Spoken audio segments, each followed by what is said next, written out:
তো আয়নাগরে যাদেরকে টর্চার করা হয়েছে এরা যুদ্ধবন্দী না, এরা তো কারাবন্দী, তাও অন্যায় ভাবে।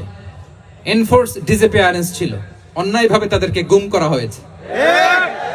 অন্যায় ভাবে বছরের পর বছর যাদেরকে এভাবে কষ্ট দেয়া হয়েছে, ফ্যামিলি থেকে দূরে রাখা হয়েছে, কিয়ামতের দিন তাদেরকে আল্লাহ জালেমের কাতারে দাঁড় করাবে। ইসলাম কারাবন্দীদের দূরের কথা, যুদ্ধবন্দীদের সাথে ভালো আচরণের কথা বলেছে। আল্লাহ বলেন ওয়ায়ুতঈমুনা আত-তাআমা আলা হুব্বিহি মিসকিনান ওয়া ইয়াতীমান ওয়া আসীরা। বিশ্বাসীরা গরিব দুঃখীদের যেমনি খাবার খাওয়ায়, যুদ্ধবন্দীদেরও খাবার খাওয়ায়, যুদ্ধবন্দীদেরও খাবার খাওয়ায়। এবং বিষ্ণু বলেছেন ইস্তাউসু বিল উসারা খায়রা, যুদ্ধবন্দীদের সাথে তোমরা ভালো আচরণ করো।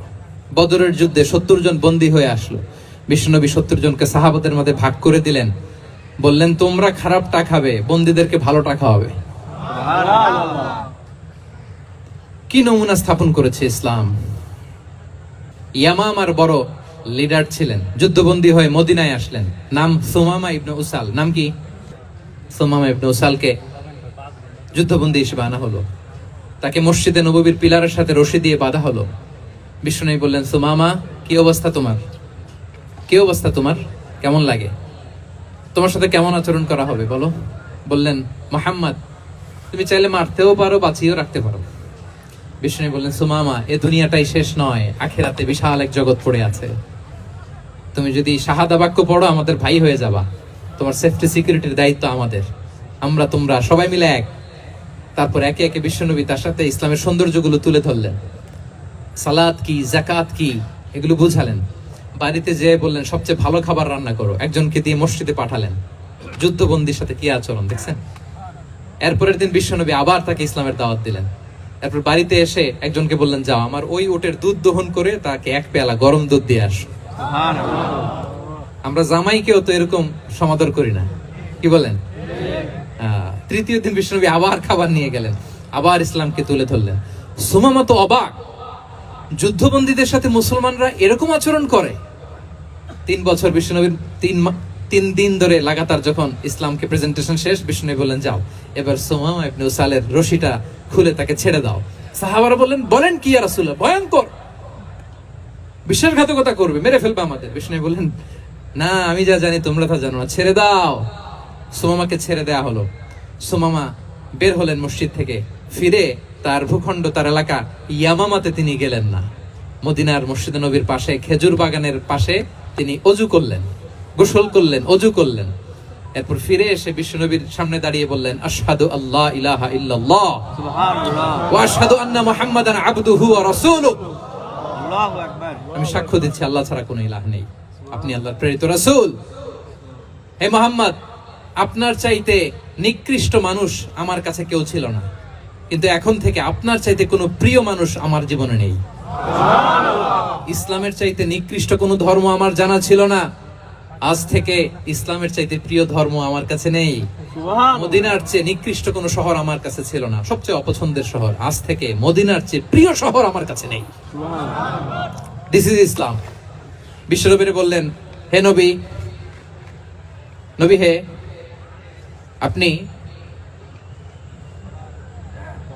আপনি আমাকে উমরার অনুমতি দিন।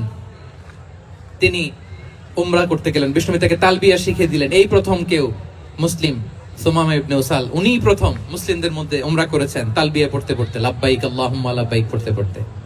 উমরা করার শেষে ইয়ামামা থেকে গম আসতো মক্কায়, ওই গম পিষে রুটি বানিয়ে মক্কাবাসী খেয়ে বেঁচে থাকতো। উনি ঘোষণা দিলেন মুহাম্মাদের অনুমতি ছাড়া ইয়ামামার একটি গমের দানা আজ থেকে মক্কায় পৌঁছবে না। সুবহানাল্লাহ পড়বেন না? এই যে আমেরিকা যে ইকোনমিক স্যাংশন দেয়, এটা শিখছে সুমামা উমামা ইবনে উসাল রাদিয়াল্লাহু তাআলা আনহুর কাছ থেকে। আল্লাহু আকবার।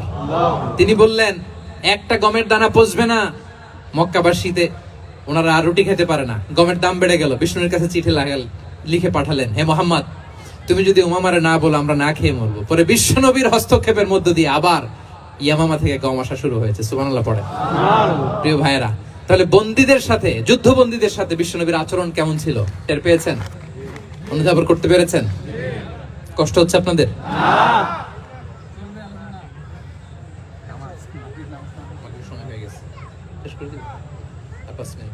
জি, মাগরিবের সময় হয়ে গেছে, আমরা এখনই শেষ করছি প্রিয় ভাইরা। ভিক্ষুকের সাথে তিনি কি আচরণ করতেন দেখেন। বিশ্বনবী আর 2-1 মিনিট মিস করবেন না, এই 2-3 মিনিট এদিক সেদিক তাকাবেন না।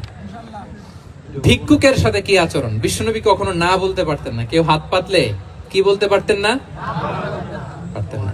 এক ভিক্ষুক এসে বলে, এই মোহাম্মদ দাও, তোমার কাছে কি আছে দাও। নবী তখন চাদর পরা ছিলেন, চাদর ধরে এমন জোরে টান দিছেন বিশ্বনবীর ঘাড়ের চামড়া এখানে ছিঁড়ে গেছে, চামড়ায় দাগ পড়ে গেছে। বিশ্বনবী তার দিকে তাকিয়ে, ওই যে মুচকি হাসির ম্যাজিক, আবার মুচকি হাসি, মুচকি হাসি দিয়ে বললেন, যাও তাকে কিছু দিয়ে দাও। সুবহানাল্লাহ পড়বেন না? আচ্ছা, ভিক্ষা করতে আইসা যদি আপনার জুব্বা ধরে টান মারে, জামার কলার ধরে টান মারে, এই দে, কি করবেন বলেন? ওই যে মায়ের, মানে ডানে ভাই আর কোনো সলিউশন নাই, খালি মায়ের, খাইছো মায়ের, খাইলো মায়ের। দেখেন, ভিক্ষা করতে এসে জামা ধরে টান দিয়ে ঘাড়ের চামড়ায় এখানে দাগ ফেলে দিয়েছে, কিন্তু বিশ্বনবী হাসি দিয়ে সলিউশন করলেন। সুবহানাল্লাহ পড়েন। শত্রুদের সাথে তিনি কেমন আচরণ করেছেন? আল্লাহ আল্লাহ আল্লাহ আল্লাহ। তায়েফের ময়দানে রক্তাক্ত হয়েছেন, রক্তাক্ত। পাহাড় রক্ষী ফেরেশতারা বলে, নবী আপনাকে রক্তাক্ত করেছে? তায়েফে কেন গেছিলেন বিশ্বনবী? জমির বায়না করতে না? তায়েফে জমি কিনতে গেছিল না? তায়েফবাসীকে জাহান্নামের আগুন থেকে বাঁচাতে রক্তাক্ত করা হয়েছে। পাহাড় রক্ষী ফেরেশতারা বললেন, নবী একটা আদেশ দেন, 2 দিক থেকে চাপা মেরে পুরো তায়েফবাসীকে মাটির সাথে মিশিয়ে ফেলবো, মাটির সাথে মিশে যাবে। বিশ্বনবী বললেন, না না, তারা হয়তো ঈমান আনে নাই, তাদের ভবিষ্যৎ প্রজন্মের কেউ না কেউ লা ইলাহা পড়বে, কেউ না কেউ লা ইলাহা জপবে। তাই হয়েছে।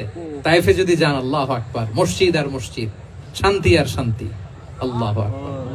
উহুদের ময়দানে দাঁত শহীদ হয়েছে, রক্তাক্ত হয়েছে, হেলমেট ভেঙে কপালে পাথর ঢুকেছে। ফেরেশতারা বললেন, আদেশ দেন উহুদ পাহাড় তাদের ঘাড়ের উপরে বসিয়ে দেয়। বিষ্ণু বললেন না, বিষ্ণু বললেন না, আল্লাহুম্মা হদি কওমি ফাইন্নাহুম লা ইয়ালামুন। আল্লাহ আমার কওমকে ক্ষমা করে দেন, ওরা বুঝে নাই। দেখেন, শুধু ক্ষমাই চান নাই যে আল্লাহ ওদেরকে মাফ করে দেন, ওদের হয়ে কৈফিয়ত দিয়েছেন আল্লাহকে, এক্সকিউজ দিয়েছেন। আল্লাহ কেন কেন ক্ষমা করবেন? কারণ ওরা বুঝে নাই, এক্সকিউজ দিয়েছেন, তাদের হয়ে কৈফিয়ত দিয়েছেন। এই ছিল শত্রুদের সাথে বিশ্বনবীর আচরণ। যুদ্ধের ময়দানে ঘোষণা দিতেন, খবরদার ওদের নারীদের গায়ে হাত দিবে না, শিশুদের গায়ে হাত দিবে না, গবাদি পশু মারবে না, কোন পাদ্রীর গায়ে হাত দিবে না। গোটা বিশ্বের কেউ, কোন যুদ্ধের সেনাপতি যুদ্ধের ময়দানে এমন মানবতা দেখাতে পারে না। চিল্লায় বলেন ঠিক কিনা? 8ম হিজরিতে মক্কা বিজয়ের দিন থারথার করে কাঁপছিল কুরাইশরা যে আজকে তো আমাদেরকে ক্যাপিটাল পানিশমেন্ট দিবে, ডেথ পেনাল্টি দিবে। বিশ্বনবী বললেন, না, লা তাসরিবা আলাইকুমুল ইয়াউম, ইযহাবু ফাআনতুমুত তুলাকা। 4-5 জনকে তিনি শাস্তি দিয়েছেন, গণহারে শত শত হাজার হাজার পরিবারকে তিনি ক্ষমা করে দিয়েছেন। বললেন, তোমরা আমার ভাই, ভাই ভাইয়ের সাথে যেরকম আচরণ করবে, ইউসুফ তার ভাইদের সাথে যা করেছে আমি তাই করব, আমি ক্ষমা করে দিলাম। আল্লাহু আকবার। এ ছিল শত্রুদের সাথে আচরণ। শেষ কথা বলি, শেষ কথা হচ্ছে প্রাণীর সাথে বিশ্বনবীর কেমন আচরণ ছিল। প্রাণীর সাথে একবার এক আনসারের খেজুর বাগানে ঢুকলেন, ঢুকে দেখেন একটা উট কাঁদে। কি কাঁদে? উট কাঁদে। কানে কানে এসে বিশ্বনবীকে কি যেন বলে যায়। বিশ্বনবী রেগে বললেন, এই উটের মালিক কে? এক আনসারী সাহাবী বললেন, ইয়া রাসূলুল্লাহ আমি। বিশ্বনবী বললেন, তোমার কি ভয় হয় না আল্লাহর? কলেজের মধ্যে আল্লাহর ভয় নাই?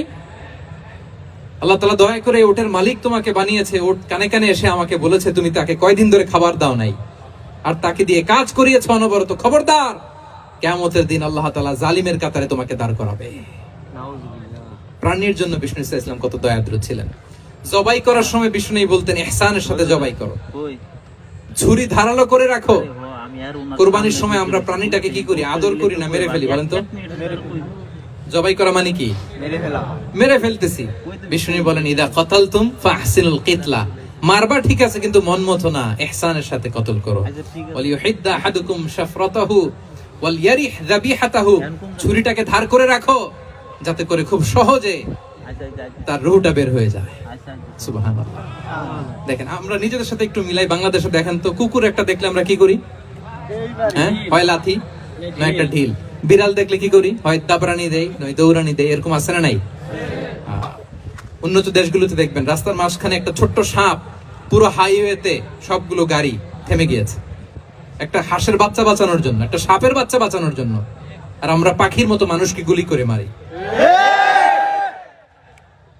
মানুষকে আমরা গুলি করে মারি পাখির মতো নির্বিচারে। প্রিয় ভাইরা, বিষ্ণু ইসলাম প্রাণীর প্রতি আমাদেরকে দয়াদ্র হতে বলেছেন।